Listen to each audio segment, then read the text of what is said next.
भाइयों बहनों, ये बड़े जोरों से कह रहे हैं कि देश में से हम देशद्रोह का कानून हटाएंगे। मैं जरा कांग्रेस वालों को कहता हूं कि दर्पण में जाकर के अपना मुंह देखो। आपके मुंह में मानव अधिकार की बातें शोभा नहीं देती है। आप कांग्रेस वाले, आपको हिंदुस्तान के एक एक बच्चे को जवाब देना पड़ेगा, हिंदुस्तान के एक एक बच्चे को न्याय देना पड़ेगा। आप कांग्रेस वालों ने बाला साहब ठाकरे का नागरिकत्व तो छीन लिया था, मतदान करने का अधिकार छीन लिया था, और आप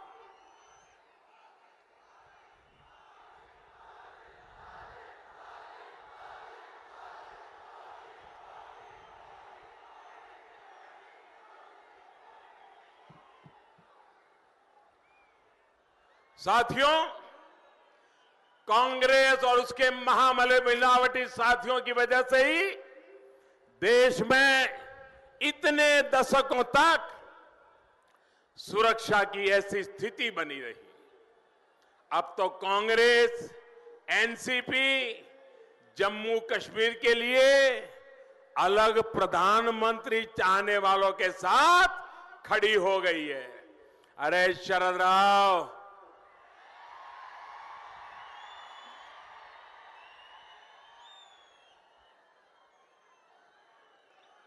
आप ऐसे लोगों के साथ खड़े हो? अरे कांग्रेस से तो देश को कोई अपेक्षा नहीं है, लेकिन शरद राव, आप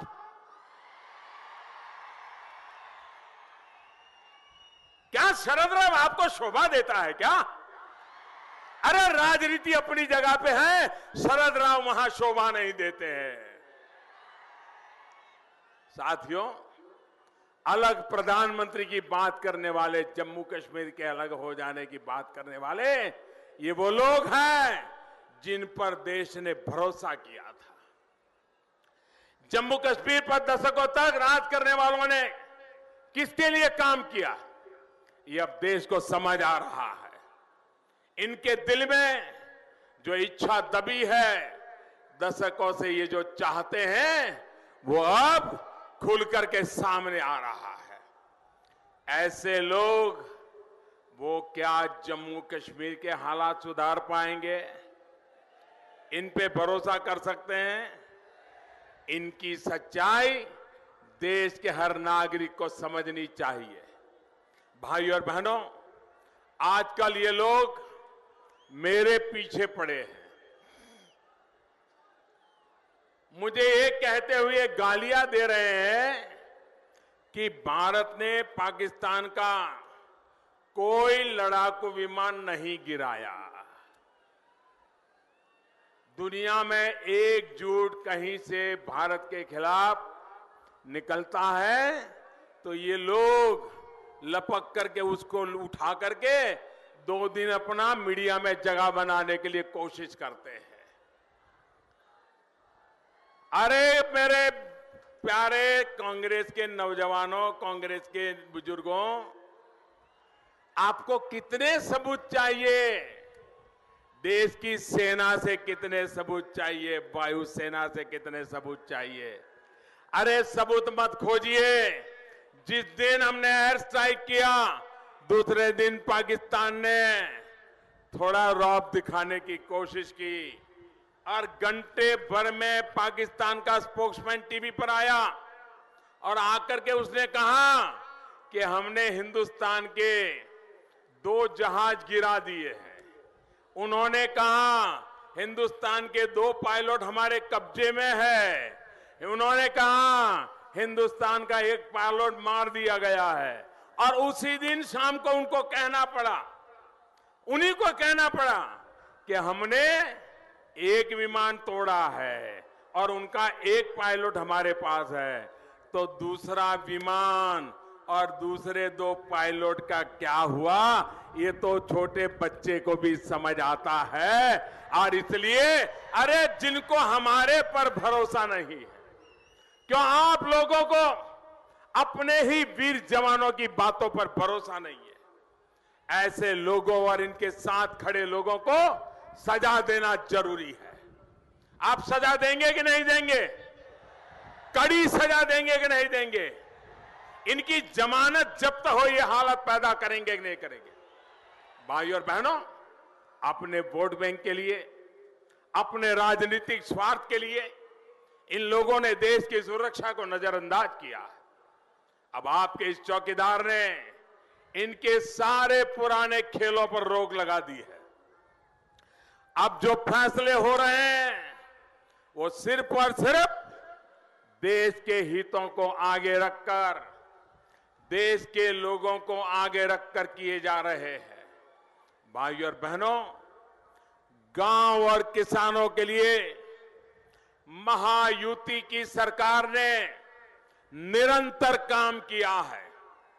2022 तक किसान की आय दोगुनी हो, ये हमारा संकल्प है।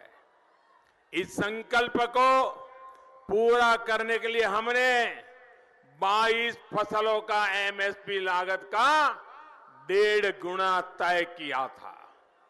हमने बीज से बाजार तक पुरानी व्यवस्थाओं को बदलने के लिए काम किया है।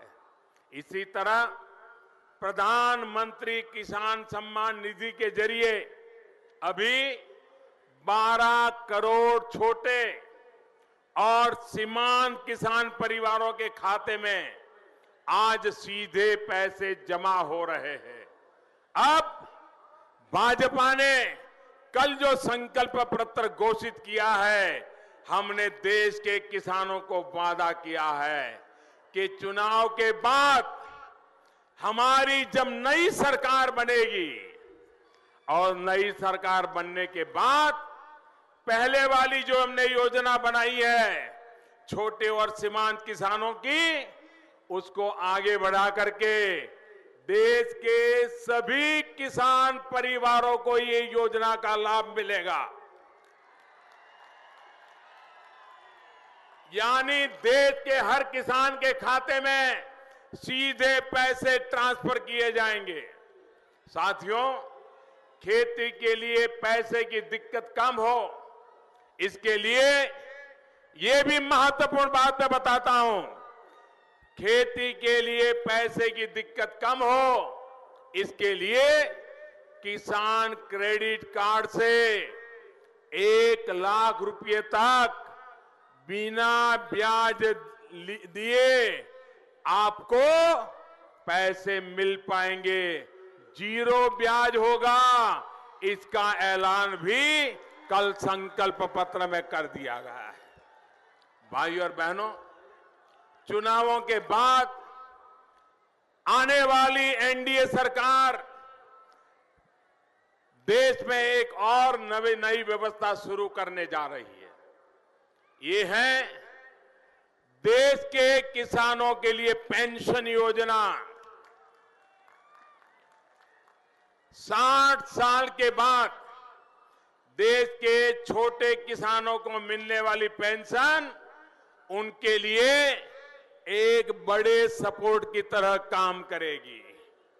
ये किसानों को सामाजिक सुरक्षा के लिए बहुत बड़ा कदम होगा। लेकिन मैं कल देख रहा था, कुछ विद्वान लोग, हमारे विरोधी लोग इसका मतलब कुछ और ही निकाल रहे थे। वो कहते थे किसान तो रिटायर होता ही नहीं है। अरे भाई, हम भी नहीं चाहते कोई रिटायर हो। हमने कहा है 60 साल के बाद पेंशन मिलना शुरू हो जाएगा, वो रिटायर हो या ना हो। टीचर भी तो रिटायर होने के लिए बाद काम करता है, लेकिन पेंशन 60 रिटायर होते ही शुरू हो जाती है। और इसलिए रिटायर होने का मतलब ये तो नहीं होता कि वो घर बैठ जाता है। वो बच्चों को पढ़ाता है, ट्यूशन देता है, उससे भी टीचर की कमाई होती है। इसका मतलब ये थोड़ा होता है कि उसे पेंशन से लाभ नहीं मिलेगा।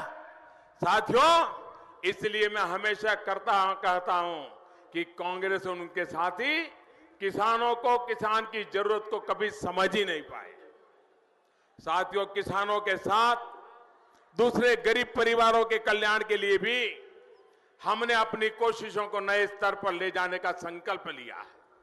देश के करीब 40 करोड़ असंगठित मजदूरों को पहली बार 3,000 रुपए की नियमित पेंशन हम सुनिश्चित कर रहे हैं। अब देश के करोड़ों छोटे मेहनती दुकानदारों को भी हमने एक और विचार किया है, कल संकल्प पत्र में घोषित किया है। हर गांव में 5-10 छोटे दुकानदार होते हैं। उनको भी चिंता रहती है बुढ़ापे में क्या होगा। हमने तय किया है कि देश भर के छोटे दुकानदारों को भी पेंशन की सुविधा से जोड़ने का काम करेंगे और उनको भी पेंशन मिलेगा। 1.5 करोड़ गरीबों को अपने पक्के घर हम दे दिए हैं। 2022 तक हर बेघर को अपना पक्का घर देना, ये हमारा संकल्प है। आयुष्मान भारत योजना के तहत हमारी सरकार ने 50 करोड़ गरीबों को हर वर्ष मुफ्त इलाज का प्रबंध किया है। अब हमने हर गरीब के दरवाजे पर प्राथमिक स्वास्थ्य सेवाएं ले जाने का संकल्प लिया है।